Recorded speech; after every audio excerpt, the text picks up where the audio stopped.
there, fellow ebook readers and audiobook listeners. Today I want to show you some of the pretty cool features when you check out a book in Sora.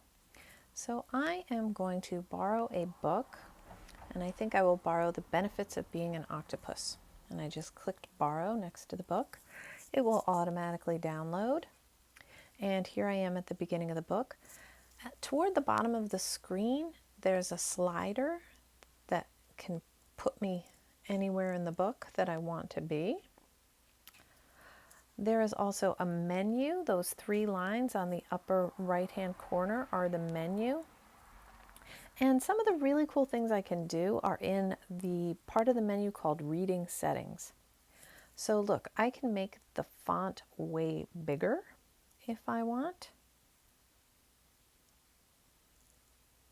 I can also change the color of the page. We've got sepia, dark, and a really high contrast, if that helps.